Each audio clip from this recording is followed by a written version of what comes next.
Welcome to a very special edition of Never Did It. We're going to be doing a ranking episode today. Joining me is my lovely wife, Meghan, who does in fact exist. I've referenced her many times on the show, and here she is. We recently finished watching all of the Sofia Coppola films, the feature films that she had directed. We watched them in order, and when we watch an entire series in order, I mean, how can we not rank them and do an episode on that? I mean, that would be silly. Be pointless. That would be pointless. That's right. So we are here to do that. And Brad Garoon, of course, is here, and he's going to chime in on the Sofia Coppola films that he has seen. Yeah, not a lot, though, because for one thing, I've only seen 3, and for another, she's not my favorite, so I'm glad Megan's here, because I don't want to make this like a whole downer of a thing, and I'm excited that Jake wanted to do this, especially after I hogged a whole episode doing my Walter Matthau rankings. I think it's good.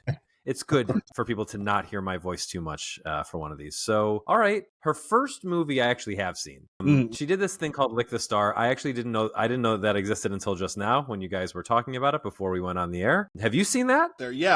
We did watch it, but we didn't know it existed either until we started this project, and I just looked up her movies, so we didn't know about it really until very recently either. And then we watched it, before we watched Virgin Suicides. It's very Sofia Coppola, I thought. It's got a lot of her signature stuff in it. Yeah, I was very impressed when we watched it because I was like, oh, so she just started right away, like right out the gate. And like, that's it for the rest of her films. It just feels like it fits in with everything else so well. So you're saying she hasn't grown as an artist. Understood. Oh. Okay, well, we can skip that because I don't think anyone's seen it. Her first feature movie I have seen it, Virgin Suicides. I didn't know this was her first. My wife Annie, who also exists, made me watch this recently.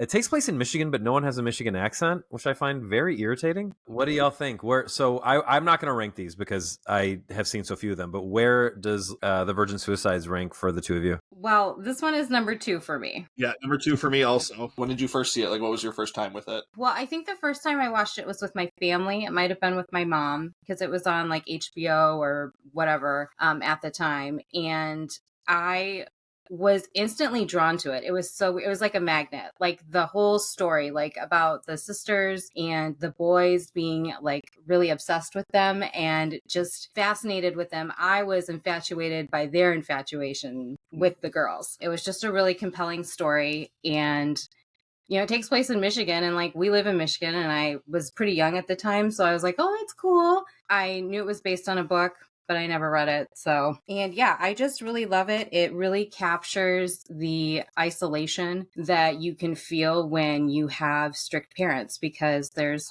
5 sisters? They live with their very strict parents. Their father is a teacher at their girls' Catholic, it's co-ed Catholic high school. Mm-hmm. And their mom is like a very devout Catholic mother. And so the girls live in this they can't do a whole lot of stuff. They're really just kind of confined to the house and school. And that's it. The boys are already interested in them because they're all beautiful. Of course. Every single one of them is like a smoke show. Mm-hmm. But there's an incident with one of the younger sisters where she tries to kill herself. It kind of just like kickstarts the whole movie. Yep. But I just love it. This was one that I actually hadn't seen when we started this thing. It was kind of one of the reasons I wanted to do the Sofia Coppola run, because I had seen most of her movies except for this one, and I knew it had been pretty highly acclaimed, and I knew that my wife had liked it too. Yeah, I think this is very good. It's really, really well acted. Kirsten Dunst, I think, is excellent in this. Josh Hartnett too plays the what's his name? Trip Fontaine. Trip Fontaine. That's right. Yes, the dreamy Trip Fontaine. Mm-hmm. And I think it's a really effective mood and setting piece too, and I think it's even a little bit different. Like you said, she hasn't grown as an artist, but I don't know if that's entirely true, because I think this is a bit different from some of the stuff that she would go on to do later on. It's a bit more sad, it's a bit more tragic, I think, than some of the other stuff that she would do later on. Yeah, I think it's remarkably dark for the tone. Like, these horrible things happen, like you mentioned, the youngest daughter attempting suicide early on and then successfully doing so a little bit later, in just like one of the more horrifying scenes you can imagine. But then the movie doesn't spiral into despair. It feels pretty upbeat. And then when the big climax of the movie happens, which I'm not going to spoil, although the title kind of does, I was surprised still. Like I didn't know anything about the story, so I was still surprised. Anyway, this is my favorite of the 3 Sofia Coppola movies I've seen. I like it more than what I'm guessing is going to be y'all's number one. I was mostly because of the ending. I was like, wow, we've talked about this lately. Like that was a real ballsy ending. You're going to leave your audience feeling pretty crap. She went for it in her debut feature. She showed right out of the gate that she was willing to make bold statements and do so with really promising up and coming actors like Dunstan, Hartnett. Several of the sisters haven't done much, and James Woods' career is over now. But rightfully you so. know, yeah, well, maybe. I don't know. I have mixed feelings, but not about his politics, but about whether or not he should be allowed to act. He's very good. Like we've said this every time he comes up on the podcast. He's an amazing actor. He's also an amazing pain in the ass. So nobody wants right. to. He big mouthed his way right out of the business, but which I don't know. I have mixed feelings about it. And I'm not saying it's not his fault. Yeah. Anyway, I'm getting very distracted. This was a hell of a debut. We talk about that too. About like we give people like Christopher Nolan kind of a break. We talked about Following, and we're like, yeah, that's pretty good for a debut. But for a guy who became who Christopher Nolan is, Following is not as good as The Virgin Suicides. And I guess so. I think she's done better than a lot of women directors. I think in large part because of what her last name, but also because of the momentum she had right in the beginning, which is really powerful. So her next movie was Lost in Translation. This is another one I've seen. Unlike most people, I think this movie is not great. I don't think it's bad like some of her later movies. Her one later movie that I've seen. But I think it's a little overrated. I imagine you both are big fans of Lost in Translation. I mean, yeah, it's both of our number ones. So yeah, I had a feeling. We have less agreement on our list later on. We are going to diverge a little bit. It's just we happen to have the same numbers 1 and 2, but I promise there is some divergence later in the list here. Yeah, This is why I was a little bit worried about doing it this way, because I had a feeling that right out of the gate we'd get your number ones and then people would stop listening. Hopefully not the case. Maybe people will just want to know what you think of our other movies. Talk to me about why you like Lost in Translation. I like it because again, it's another mood, it's another mood piece, and it's just about being alone and feeling lonely, and even when you're surrounded by people, what that feeling can be like. And it's a very powerful feeling, and it's something that you can feel when you're very young, and it's something you can feel when you're old, and it's something you can feel when you're wealthy, and it's something you can feel when you're not, and it's something you can feel when you're famous, and it's something you can feel when you're not famous. And I think those two main characters, the Bill Murray and the Scarlett Johansson characters, they cover a vast sort of spectrum of what you can be, but they both share that same feeling of like I said, that loneliness and that being alone. And it's not that they don't have people in their life. I mean, Bill Murray has a family that's back at home. Scarlett Johansson has a fiance, or are they husband? They are married, right? That's right, they are married. So she has a husband, but so it's not like they don't have people in their life, but there's still something missing for them, and they don't even know exactly what it is. And I think that's a pretty universal feeling that a lot of people can relate to, and I think that's a very powerful thing to portray. Yeah. So one thing with Sofia Coppola is that all of her movies capture loneliness in some way or another. And this movie is absolutely no exception. It's just done, like Jake said, they are surrounded by people all the time, but it's interesting, even when you look into those relationships, like the one with Bill Murray and his wife, he feels kind of bleh about it. He doesn't care. She's always contacting him in some way or another throughout the movie. She's faxing him, she's sending messages through the hotel, she's leaving him voicemails about things that are happening back home, and he's just like, I really like carpet samples. Yeah, at one point, and they're all the freaking same color, and he just dumps them out. But I mean, he doesn't care about that, and he's still lonely in that relationship too, even in his career, which he's this faded movie star, and he's there to do some commercial. And Scarlett Johansson is there with her husband after she recently graduated college or something, and Scarlett Johansson, her character too, is lonely in her marriage. I mean, her husband is gone like all the time, and when he's with her, it's like he's not with her. I don't know, it just it gave me that same uninterested vibe, like he was uninterested in her. And so they're here together in Japan, and Johansson and Bill Murray meet. They form this friendship, and at first I wondered, is it going to be platonic, or are we going to try to make this some romance thing? And I was so glad when they didn't. It was just a relationship where two people were in the right place at the right time, and they met, and who knows if it'll lead it to anything later in their lives, but I really enjoyed it. I once heard that loneliness is the human condition, and this movie really shows that, I think. I mean, it's my number one because I love it anytime I'm feeling a little sad. It makes me feel a little bit better. It makes me feel like everybody feels this way at some point. And I'm a sucker for unlikely friend movies, where people you wouldn't normally put together would become friends. There's a movie like that called The Station Agent. It's a Tom McCarthy movie. Brad, have you seen The Station Agent? Do you know that one? Yeah, we've talked about it on the show a little bit before. That's what I thought. Yeah. So it's kind of similar, vibes to that, where people, where you wouldn't normally put together, become friends and form something really meaningful. I'm kind of a sucker for those sort of movies, and Lost in Translation definitely fits that bill as well. And I think Bill Murray too. I definitely think it's like probably his best performance that he's ever given us. I think it's the thing that he probably connected to. At least it feels like it more so than a lot of his other roles, where he sometimes I feel like he gets a little lazy. And this one he definitely felt. I definitely felt like this was more something that he felt a little more and put a little bit more into. Seemed to me anyway. Yeah. He doesn't do as much in it, but I really love his performance in Moonrise Kingdom. And I think he's, of course, yeah. And I think he's really great in Broken Flowers, the Jim Jarmusch movie. But by and large, I do agree. Also, I once saw him in South Carolina in an airport, and he was a real jerk to everyone. So if that's who he really is, I don't really need that on the screen. Yeah, fair enough. How do you both feel about the counterpoint to this movie, Spike Jonze's Her? Oh, I love Her. Her was my favorite movie of 2013. I think it's wonderful. I think it's a movie that remains even 10 years on. I think it's still really timely. Like, that's a movie that could still come out today, especially with the proliferation of all the AI discussion and everything that's going on with that. I mean, I think it was really, like, even prescient and just a really fantastic love story. It's amazing that Scarlett Johansson is in both of them. Yeah, really representing both sides of that failed relationship. And I love it too.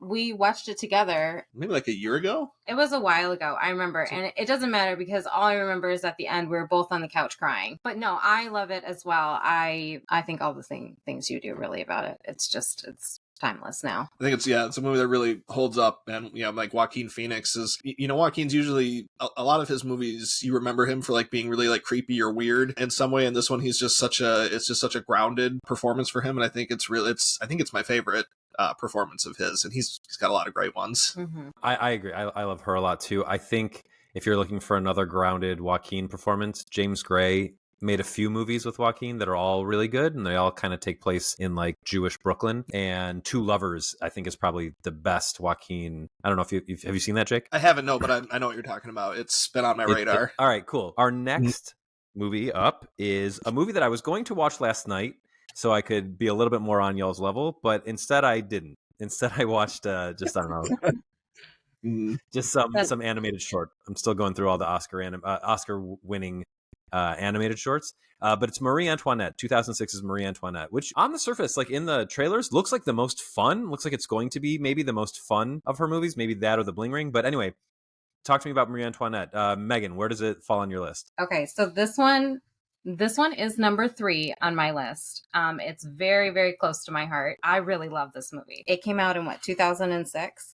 And I have vivid I really remember going to the movie store, renting this movie, driving home, watching it. It was a whole thing for me. I was very excited, and it did not let me down. I was already really into Marie Antoinette. I had read a couple books about her, and so I was very familiar already with the story and what would happen. But I just love the way that Sofia Coppola told it. It felt very relatable from a young girl's perspective, from a teenager's perspective, especially. I mean, she is 14 when she first meets Louis and goes to France. And when she goes to France, she leaves everything behind. They make her strip in a tent. And it's a very memorable scene for me because they're telling her, you can't bring anything and you are going to be a totally different person when you go to France. And that's what's expected of her. And she really struggles with that at first, finds it hard to fit in. And don't we all when we're 14, 15, 16? That sucks. Everybody at court is catty and they don't like her because she's from Austria. It's just very relatable. And she and Louis have this really awkward relationship. It is so uncomfortable because, it's expected of them to make an error. And Louis has no interest in that. Guess what? His hobby is locks and he can't figure it out. So anyway, Well, and easy to portray an awkward relationship with Jason Schwartzman. Jason Schwartzman, yeah. And he does awkward about as well as anybody. yeah, he does.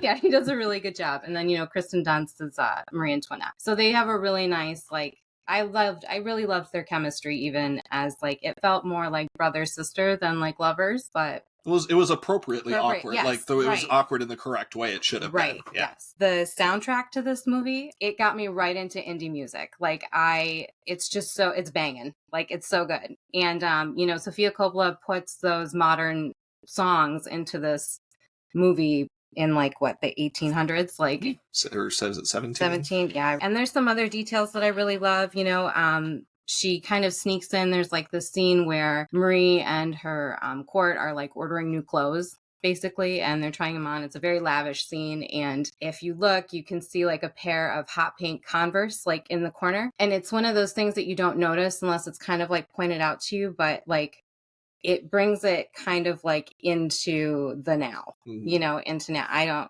I didn't notice that. Yeah, they're right there. You can, yeah. And I love it. I think that's so cheeky and like cute, to like put those in there and be like, ha.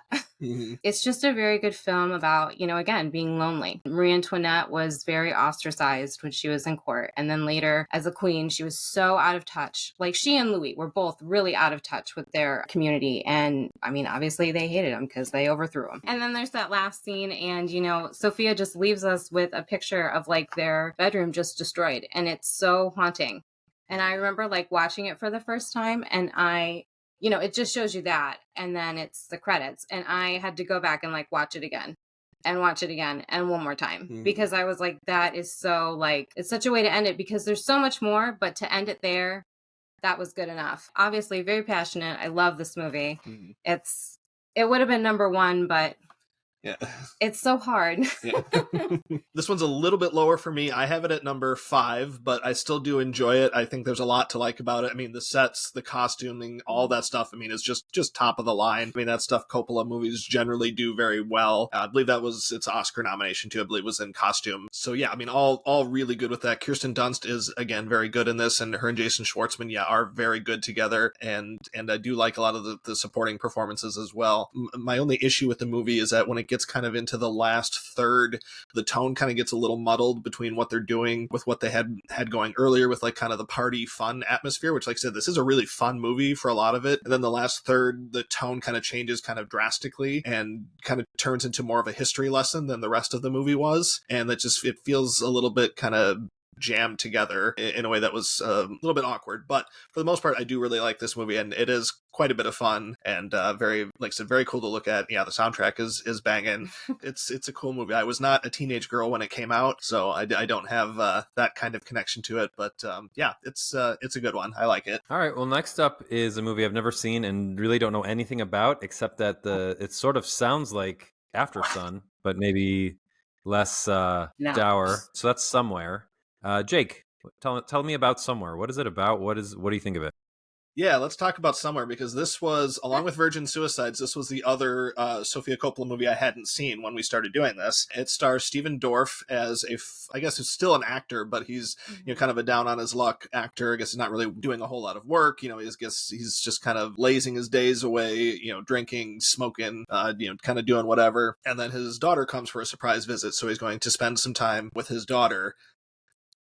That's it. Like, that's really the movie. There's not a whole lot of plot development. Like, nothing really happens. It's really, really boring and really, really dull. The Dorff character doesn't evolve. He doesn't really have any really redeeming characteristics. Like, you could definitely make a comparison to After Sun. I mean, I think that's fair, except for the fact that, like, again, like, the Dorff character doesn't have anything redeeming about him, whereas, the Paul Mescal character certainly is, you want to root for him in After Sun. There are redeeming qualities about him. It's different, but the Dorff character, there's really nothing that he does where he indicates that he's, going to grow or evolve or change, or that anything different is going to happen. And like, so there's not even really any memorable events or scenes or anything. It's just a toasted piece of bread with nothing on it of a movie. Just really, really bland and an easy number 8. Like, when I made my list, it was like I just wrote that in first. It was the easiest one to do. So I had not seen this movie either before we were watching it. Yeah, it's number 8 for me as well. I have a lot of the same feelings that Jake does. It was just so Oh God, I had such higher hopes. Like I love Sofia Coppola. And so like when we were watching this, I just was I was left feeling like I watched the husk of a movie. Like it was supposed to be something and it just didn't get there ever. I mean, yeah, nobody changes, nobody grows. Like his daughter shows up and it's like they already have like kind of a not great, real close relationship and they don't really get any closer. And they don't really talk about anything. And they don't, like in my notes, I have long notes for like all the other movies that I watched. And this one is like 1 inch maybe. And it says really disappointing with a frowny face. Number 8 for me. Let's not belabor the point and go right into the Bling Ring. Mhm. I know my wife hates this movie. I've never seen it.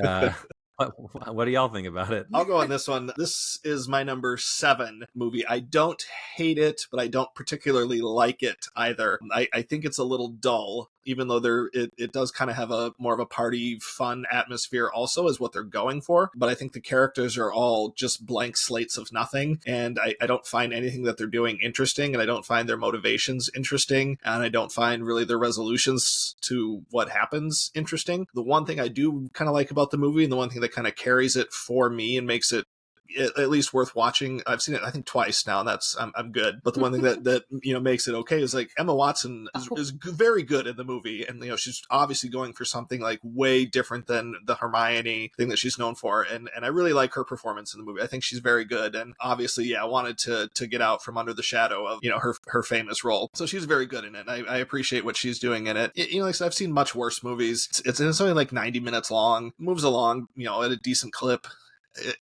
It's not boring, I guess, but it's just like, I don't know. There's just a whole lot of nothing for me. It's I didn't love it. It's number 7. Okay. Well, Bling Ring is actually number 4 on my list. I really love this movie because I remember following the actual events, like when these robberies were happening and reading the article that it was based on. So I really liked it. I thought Sophia did an interesting job. And yeah, these characters are kind of blank slates, but they were kind of like that in real life.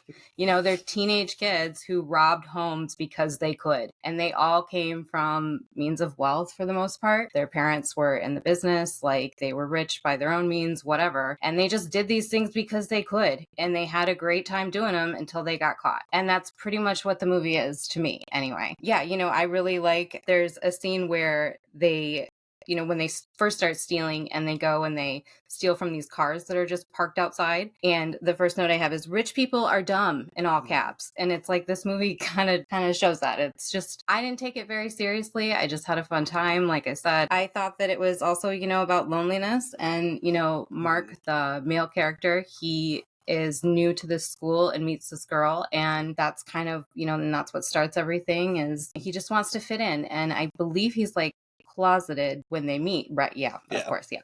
Yep. So he's just looking for a way to fit in, and he meets these people and ends up in jail and ends up breaking into Paris Hilton's house. Yeah. What's Emma Watson's famous line? Oh, I want to rob. Yeah. That is so stupid. Yeah. So like some of it is really stupid, but like these are teenage kids being stupid. This is what it was, I enjoyed it more than I guess most people. Brad, can you speak about, are you able to speak about why your wife hates it? I just asked her, so she's in the background here, and I guess she's coming to say. I just thought it should have been more interesting than it was. I thought it was pretty boring for the story. I thought the movie just lacked the excitement of the story behind it. That was it. Mm-hmm. But I feel that way about a lot of her movies, so I'm not the right person to talk on this podcast. So we're an anti-Sophia household, kind of. Yeah. Okay. So next up is another movie that we take a break from the rip from the headlines. Not that Marie Antoinette is like a recent headline, but these two movies were both. Well, I guess we skipped somewhere. But anyway, The Beguiled. Yes. The Civil War, a Civil War tale of Colin Farrell. So how bad could it be? I don't know. I haven't seen it. What did you think, Megan? So yeah, this is a movie it takes place in 1864. We're 3 years into the Civil War, and it's in Virginia. So they're in Confederate territory. And it takes place in this girls' school, which since the war basically just has like 5 or 6 people living in it. And it's like students and then the teacher, who's Nicole Kidman. Kristen Dunst is one of the students, as well as Elle Fanning. So 2 other returns to Sofia. They're all in the house and the war is going on. And then this soldier, John McBurney, who's Colin Farrell and, you know, a hottie boy, shows up to this all women's school and he's injured and in need of help. So they take him in and, you know, he's a Union soldier, they find. They're kind of like conflicted. They don't know what to do. They decide to just help him because they're good Christian women, whatever. So they patch him up, and like the whole time there's like this really kind of like low sexual tension because they start talking about the men in their lives and like missing them and like being lonely because of the war. And then there's Colin Farrell. And so like I kind of felt like I started to feel like, oh, this is going to be a cat fight. Who's going to get him? Mm-hmm. And that's kind of what it is, but worse. Spoiler alert. But way worse because they all get him in the end. Anyway, so remember when I first watched this movie, I actually turned it off and fell asleep. When we watched it, it was the first time I'd watched it the whole way through, and I was kind of mad at myself because I was like, this was actually pretty good. He ends up needing care and then later like ends up Spoiler alert. I mean, he ends up like seducing one of the students, and then Kirsten Dunst finds him because they all have a crush on him. They're all fighting over him at one point, and she pushes him down a flight of stairs, and they have to amputate his leg, and it is like the grossest. It's just so ewy, and I was like, Sophia, for real? Like, we're doing this? Okay, but the question is, did they have to amputate his leg? I know, that's the other part. Or were they doing it, was Nicole Kidman doing it to punish him? Yes. For going after the student instead of her? Yeah, like there's a lot of contention too, like amongst them. It's got this like sexual tension throughout the entire thing that just really builds, and it turns into this like jealousy, anger, and like they all just go after it. I mean, it was good. It's like talking about it, like I realized it was better than I remembered, but it is number 6 on my list. But that was hard too to put it there. Yeah. Much higher for me. I have it at number 3. I like me. I didn't turn it off the first time I watched it, but I was a little nonplussed with it the first time I saw it. I was like, yeah, it was good. You know, costumes are good and whatever. A lot of her movies. But this time, watching it this time around, I was much more impressed with it. I think maybe it has something to do with the fact that I'm much more in love with Colin Farrell than I was back in 2017. He's just so great, and he's so good in this movie, playing off all these strong female characters. You've got, Nicole Kidman is so good, and Kirsten Dunst is so good. Elle Fanning is so good in this, and Colin Farrell just has a different kind of chemistry with each one of them and plays the scenes with each of them, very differently. And the movie progresses in a much different way than, I thought it would. It is a bit of a cat fight. I mean, I think that's a fair way to, to describe what happens with him and the women, but it just, the directions that it takes is very different than I even expected that it would. And it turned out to be something I liked much more the second time I saw it. Very cool movie. Yeah, number 3 on my list. Have either of y'all seen the 1971 Don Siegel, Clint Eastwood, Geraldine Page version? No, I haven't, but after watching this version, I do want to go back and watch that now. It's been something on my list. Yeah, Don Siegel movies are dope usually, so I have a feeling it's pretty good. I haven't checked Letterboxd consensus yet, but I just watched Monsters vs. Aliens and thought it was much better than the Letterboxd consensus, so maybe the Letterboxd consensus is wrong. That looks pretty fun. Yeah, it is fun. It's a nice... We're not talking about that now. We'll get to that when we talk about DreamWorks someday. Let's instead talk about, and I will join this conversation, On the Rocks. You guys have been very celebratory. This movie stinks. This movie's very bad. I was pretty excited for it because I love Rashida Jones and I like Bill Murray, and I don't think I had clued into myself. This came out during the pandemic, so Annie and I, we were having a long distance relationship at the time. Long distance being she lived probably 6 miles from me, but we couldn't. It's New York to Jersey City, and there was COVID, so I couldn't see her. But we were doing the watching movies at the same time over FaceTime thing, and we watched this, and I think we were both like, "What the crap is this crap?" I really don't like it. I just felt like both of the characters were kind of despicable. I thought that the way that Wayans was brought into it didn't do him any favors. And, he's sort of trying to prove that he's a good actor, and he is a good actor, but his character is just so nothing that I think he was done quite a disservice. I know the movie is not about him. It's about Rashida Jones and her weird relationship with her dad, but boy, I was disappointed. And this is part of the reason why it's hard for me to get geared up for Sofia Coppola movies. And this is probably her most lighthearted movie period. Yeah. I still, Yeah. I don't know. Three out of three. Number 3 out of 3 movies for me. Jake, where you at on The Rocks? On the Rocks, I have it number 6, so it's definitely lower for me. I don't detest it the way that you do. The lighthearted nature of it, I do enjoy to a certain degree.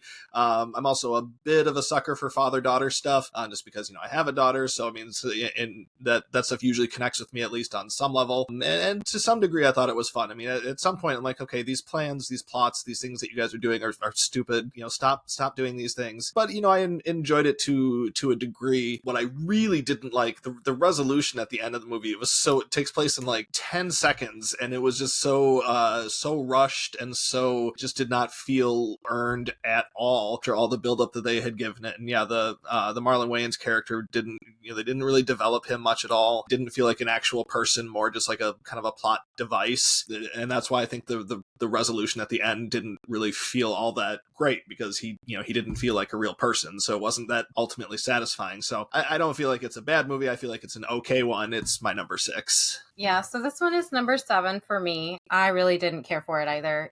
It just felt silly, it's the story of an insecure woman, searching to see if her husband's cheating. And she gets her crazy, charming father involved, who's kind of estranged. Like, I don't really know what their relationship is, but it's never really discussed. And like there's some infidelity with her dad when they were young, and now she's worried about infidelity with her husband. So, and sorry, I forgot where I was going.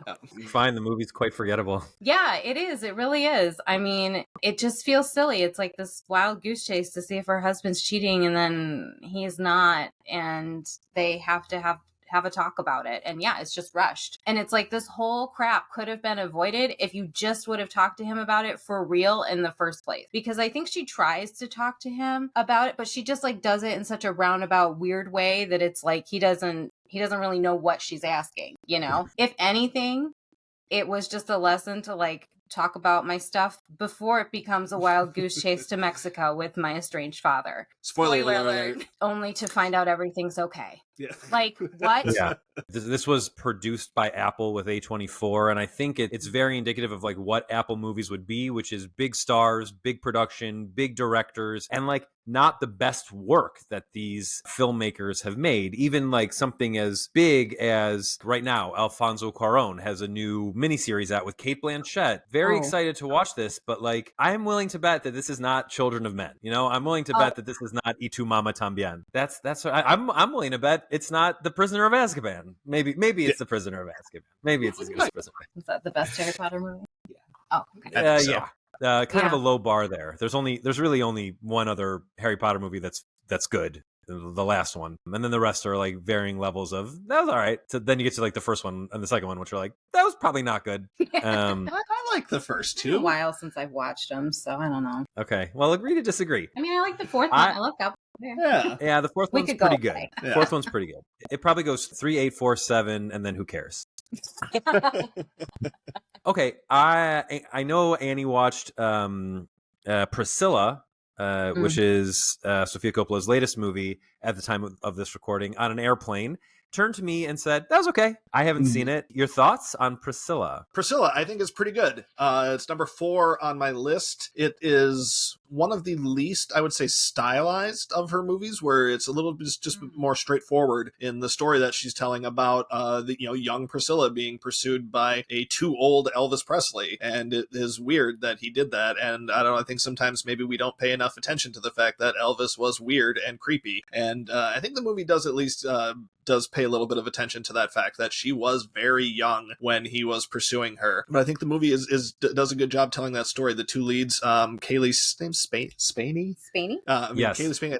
Yeah, she's very good. Jacob Elordi does a great does a great Elvis, and he's he's dreamy like Elvis, very, very handsome man. Both the leads do a very good job. I think the story is really well focused. I think in the last few years, I'm not sure how many years, but at least in the last few years, they've done with biopics where they've become so ubiquitous, where they're just everywhere. Like they've done a thing with biopics where they've tried to isolate the time frame a little bit more, which I think has been a good move with biopics. We're like, okay, we're just telling this part of the, of an Elvis story, where they're not trying to tell like the entire Elvis and Priscilla story. They just tried to isolate that time period. I think that was a good move for this too. I mean, I think it was an effective story. Like I said, well acted, well told. Good, just a good solid movie. Number 4 on my list, right in the top half. So this one is number 5 for me. Yeah, it is. It's the story of basically how Elvis groomed Priscilla.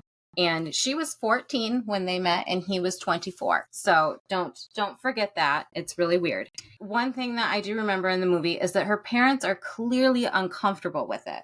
Like they really think about like, do we really want her to date an older man? But then because he's Elvis and he's a celebrity, they say, yeah, it's okay. I think Sofia does a really nice job of showing that Elvis was not a good man. Some of the recent movies that have come out about him like don't really show how awful he was to Priscilla. And she really doesn't shy away from it, but she also doesn't make it so overwhelmingly like he was a huge pile of crap, and he really abused her and like all this stuff. I think it was tastefully done. I really liked it. I liked the way it was told. And I know that Priscilla's family had some input in the movie, and I believe they were consulted as well. So I really love that because it's an important story to tell correctly, to not gloss over those events that happened, because she is an abuse survivor. Spoiler alert. And she leaves. Eventually we all know she leaves Elvis and has her own life. And at some point that kind of becomes the story, is like, is she going to leave him? Like, is she going to take her baby and just leave? Because he clearly has no interest in her. It was really just about control and about keeping her and having her because she was this beautiful thing. And that's really all it was about for him. And for her, it was about much more. It was just nice to see her side and to see her leave and drive away from Graceland at the end. And the rest is history, Yeah, it's number 5 for me. And styly, you're right. It is kind of muted. She probably could have done more with it, but I still really love it. And I love that time in history. So I really loved the way that she did Priscilla. It was very true to what Priscilla actually wore during that time. It was very, very close. It was very well done. I think if she had done more with it, that might have been a distraction. I think it was kind of the right stylistic choice. Yeah. Yeah. Was there an epilogue that said that because Priscilla left Elvis, who did not let her actor model, that she was able to do the Naked Gun movies? I don't remember that. I don't think so. I don't think so. Yeah, so that automatically knocks a star off, I think, having not seen it at all. That's important to movie history. Also, she was on The Fall Guy. She was on Dallas. She had quite an important career afterwards that it sounds like Miss Coppola wants to erase from the record. So...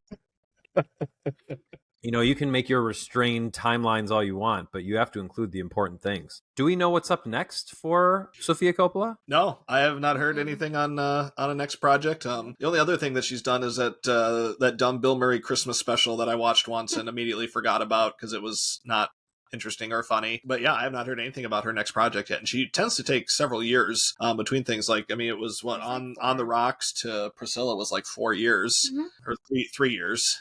She can do that. She's Sofia Coppola. Right. I guess her latest release was lip balm. So I'm excited to hear the follow-up to this where you guys both try her new lip balm. We'll do a full review. And then we can go from there. All right, Megan, thank you. We couldn't have done it without you. We wouldn't have done it without you. That's right. We definitely could have done it without me. It was fun to be here regardless. All right, cool. Very good. Thank you both.